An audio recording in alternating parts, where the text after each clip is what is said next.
Hello and welcome to Ignited Minds. Today in this video, we are discussing about the recent जो अभी अभी खबर आ रही है फ्रॉम बांग्लादेश। बांग्लादेश में पिछले एक महीने से ऊपर का टाइम हो गया कि वहाँ पे क्राइसिस चल रहा है। बांग्लादेश में क्राइसिस क्यों चल रहा है, उसके क्या रीजंस है और अभी की क्या खबर है। अभी खबर ये आ रही है दैट बांग्लादेश की जो पीएम थी Sheikh Hasina, she has left the country और उन्होंने असाइलम लिया है कहाँ पे, इंडिया में। वो इंडिया आई है तो इसकी एक प्राइम रीजन क्या हो सकता है, इसका फ्यूचर कोर्स ऑफ एक्शन क्या होगा, इंडिया और बांग्लादेश के रिलेशंस कैसे हैम्पर होंगे इस चीज़ की वजह से। बिकॉज वो 4 टर्म्स से कंटिन्यूअसली पीएम बनी हुई थी और उनको जो चैलेंज किया है, यहाँ पे जो टेक ओवर हुआ है वो बांग्लादेश की आर्मी ने किया है। अब यहाँ पे दिक्कत ये है कि हमें ये समझना है कि बांग्लादेश के साथ अब वहाँ लोकल डिस्टर्बेंसेस की वजह से इंडिया और बांग्लादेश का ट्रेड कितना हैम्पर होगा।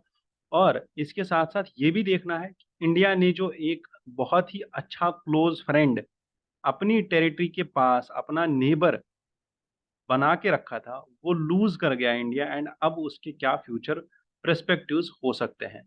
So let's begin this video and understand what all we can do in terms of our syllabus and in terms of understanding the current dimensions of India Bangladesh relations.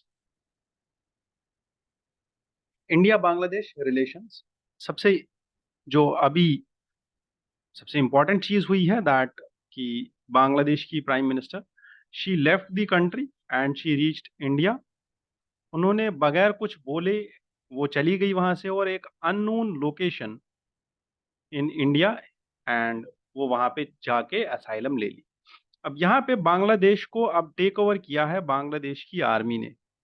ठीक है, समझना यह है कि वहां की प्राइम मिनिस्टर को वहां से क्यों जाना पड़ा जबकि वो पिछले 4 बार से कंटिन्यूअसली पीएम बनी हुई थी। रीजन क्या था, रीजन सारे जानेंगे हम।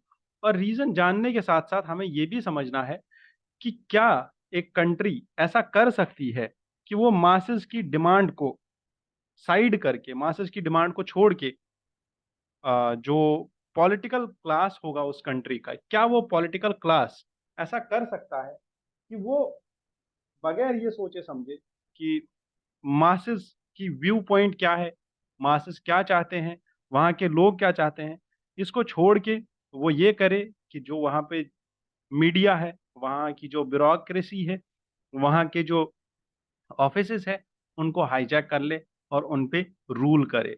बांग्लादेश में दोस्तों हो क्या रहा था असल में, वहाँ पे एक स्टूडेंट प्रोटेस्ट चल रहा था। हमें ये समझना है कि वहाँ पे एक स्टूडेंट प्रोटेस्ट चल रहा था। अब ये स्टूडेंट्स प्रोटेस्ट किस बात पे कर रहे थे? स्टूडेंट्स प्रोटेस्ट कर रहे थे गवर्नमेंट की एक पॉलिसी के अगेंस्ट में। गवर्नमेंट की पॉलिसी क्या थी? गवर्नमेंट की पॉलिसी थी रिजर्वेशन को लेके। ठीक है, एंड यहाँ पे प्रोटेस्ट इतने ज्यादा हो गए कि 130 people died. These protests led to the death of 130 people.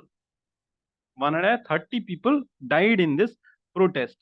The protest actually erupted after the recent High Court division, जो बांग्लादेश का सुप्रीम कोर्ट है, उसी सुप्रीम कोर्ट में एक डिवीजन है उस सुप्रीम कोर्ट का। ठीक है, उस सुप्रीम कोर्ट का एक डिवीजन है, high court division of the supreme court. It reinstated the civil services quota system. ये सिविल सर्विसेज कोटा सिस्टम जो बांग्लादेश में था, इससे होता क्या था? It actually nullified the prime minister's executive order to abolish it, but it reinstated the civil services quota. और ये कोटा क्या था? देर बेसिकली बांग्लादेश में जो मेरिट बेस्ड कोटा सिस्टम था, this was actually for those people जिन्होंने बांग्लादेशी फ्रीडम में पार्ट लिया हुआ है। ठीक है, जो लोग बांग्लादेश की फ्रीडम में उस टाइम पे पार्ट लिए थे उनके लिए कोटा था। ठीक है, उनकी फैमिलीज के लिए कोटा था जैसे इंडिया में होता है। उसके साथ साथ जो बाकी रिजर्वेशन की पॉलिसीज थी उनको रिवोक करना था, बट सुप्रीम कोर्ट ने उसको वापस जो है एस्टैब्लिश कर दिया, रीइंस्टेट कर दिया, जिसके अगेंस्ट में, जिसको हटाने का ऑर्डर गवर्नमेंट का था बट सुप्रीम कोर्ट ने वापस रीइंस्टेट कर दिया। तो इसको लेके जो वहां के लोग हैं, जो वहां के कॉमन मासेस है, पीपल है, दे स्टार्टेड टू प्रोटेस्ट। ठीक है, इसके साथ साथ बांग्लादेश में it was under high inflation. from past many months and it was under high unemployment. जो दो रीजंस थे यहाँ पे वहां के लोगों को बाहर आने के लिए, बेसिकली ये जो कोटा सिस्टम था, it was initially for the freedom fighters, women and under represented areas, और जो वहां पे एथनिक माइनॉरिटीज थी उनके लिए ये कोटा सिस्टम था, जबकि इसको मिसयूज किया जा रहा था वहां पे बहुत ज्यादा।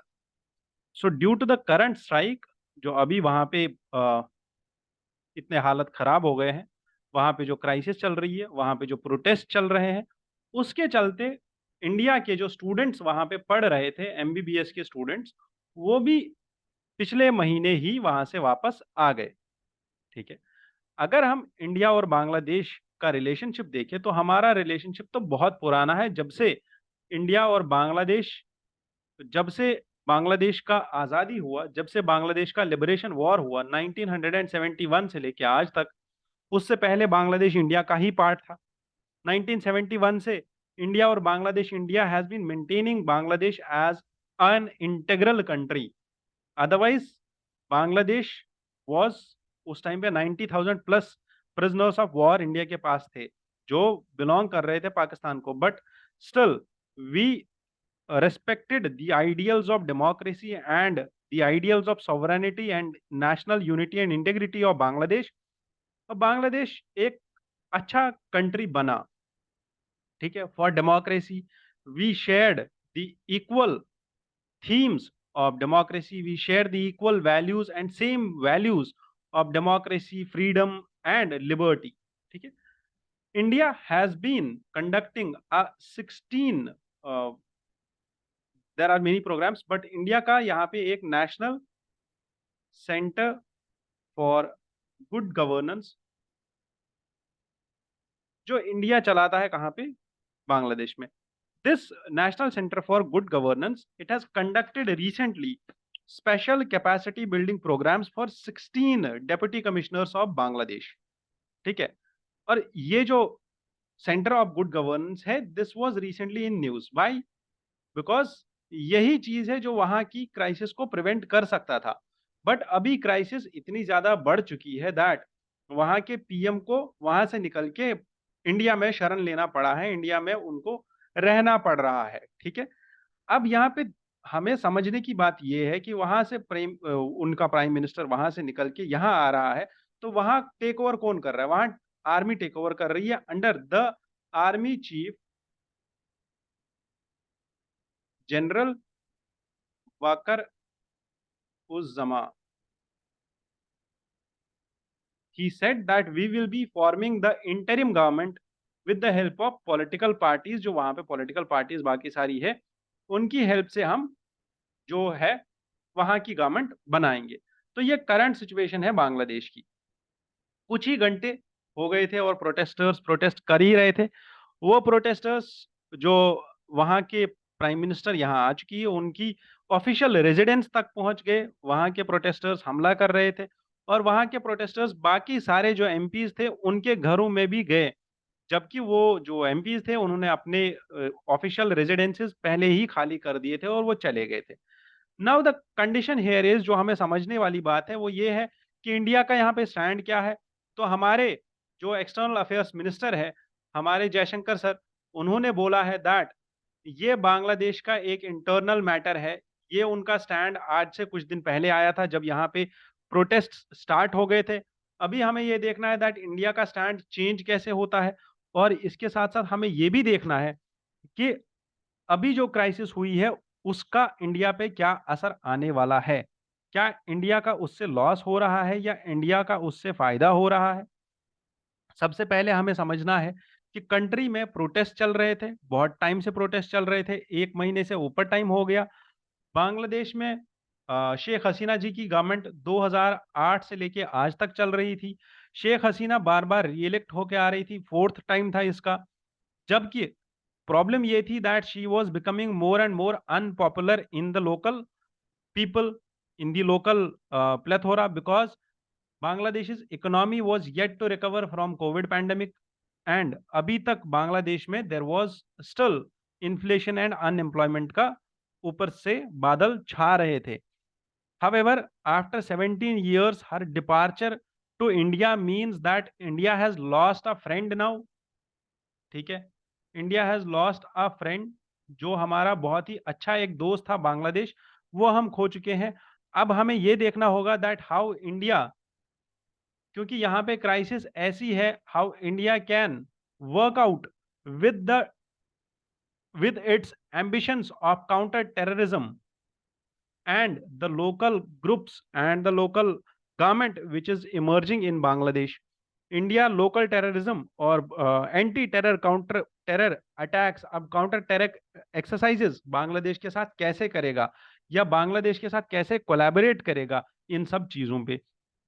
क्योंकि यहाँ पे देखने को ये मिल रहा है कि जो पार्टनरशिप इन दो कंट्रीज का था, which was very much close, new Delhi का एड एंड असिस्टेंस ढाका को मल्टीपल प्रोजेक्ट्स में जा रहा था। इसके साथ साथ जो इंडिया का सपोर्ट रहा है फॉर शेख हसीना पर्टिकुलरली, ठीक है, हमारा सपोर्ट हमेशा से ही केयरफुल रहा है। हम बांग्लादेश के इंटरनल मैटर्स में नहीं जाते हैं।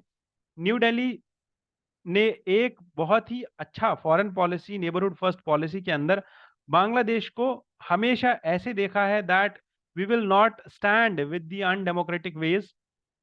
बट यहाँ पे समझना ये है कि यहाँ पे एंटी हसीना जो प्रोपेगेंडा था, एंटी हसीना गवर्नमेंट जो प्रोपेगेंडा था, उसका सपोर्ट और लोकल जो प्रोटेस्ट है उसका सपोर्ट पिछले बहुत टाइम से वेस्ट कर रहा है, जबकि इंडिया सपोर्ट कर रहा है वहां की गवर्नमेंट का। तो नाउ कंडीशन ये है कि वहां का जो ये नीचे अभी निकल के आ रही है ये क्राइसिस सेम वैसी है जैसी श्रीलंका में हो गई थी 2022 में, और ये क्राइसिस वैसी ही है जैसी पाकिस्तान में हो गई थी, जैसी अफगानिस्तान में हो गई थी। ठीक है, कि लोग वहां से भाग रहे थे, वैसी ही एक क्राइसिस यहाँ पे देखने को मिल रही है। अब वहां के पीएम भी वहां से चले गए हैं, अफगानिस्तान से भी वहां के पीएम चले गए थे। नाउ द कंडीशन यहाँ पे ये है कि अवामी लीग रूल जो है, बांग्लादेश की opposition has viewed India being backing the Hasina, जबकि हसीना अब वहां से निकल के इंडिया ही आई है। Now India has to face the questions कि आप एक अनपॉपुलर लीडर को अपने यहाँ शरण कैसे दे सकते हो, that too is something which India has to answer for. इसके साथ साथ new Delhi is now concern about this thing कि बांग्लादेश में अब पावर में कौन आएगा, बांग्लादेश में अब नेक्स्ट पावर किसके हाथ में जाएगा। Will he be anti India like the Maldives.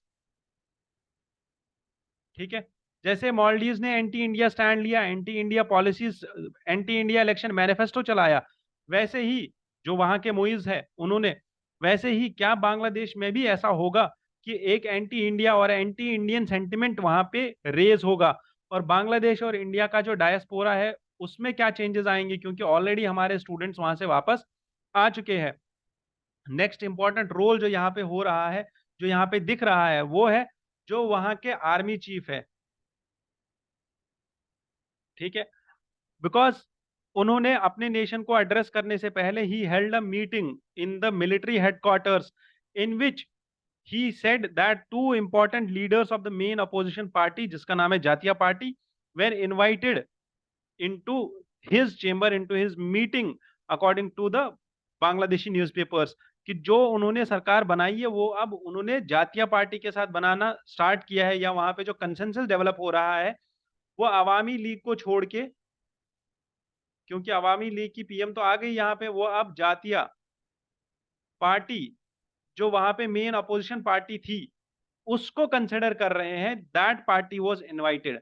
It means that the party which is in opposition and which is always has been against India is being now invited to form government। जातीय party जो है ये भी एक retired chief ने ही बनाई थी, Bangladeshi army के रिटायर्ड चीफ थे जिनका नाम था हुसैन मोहम्मद इरशाद। उन्होंने ये पार्टी बनाई थी 1986 में। उन्होंने ये पार्टी बनाई थी, तो उस टाइम पे भी जब पार्टी बनाई गई थी उस टाइम पे भी Bangladesh was under a coup in 1982, and उस टाइम पे भी मार्शल लॉ ही लगा हुआ था जब बांग्लादेश ने ये पार्टी बनाई, और उसके बाद ये सब चीजें वहां पे हुई, जातीय पार्टी जब बनी। ठीक है, तो यहां तक हमें समझना ये है अब कि बांग्लादेश में चूंकि ये सब चीजें हो रही है, अभी फ्यूचर कोर्स ऑफ एक्शन क्या होगा, इंडिया का क्या स्टैंड होगा, तो वो आगे हम देखेंगे। Stay tuned to the same channel. Thank you and hit the subscribe button.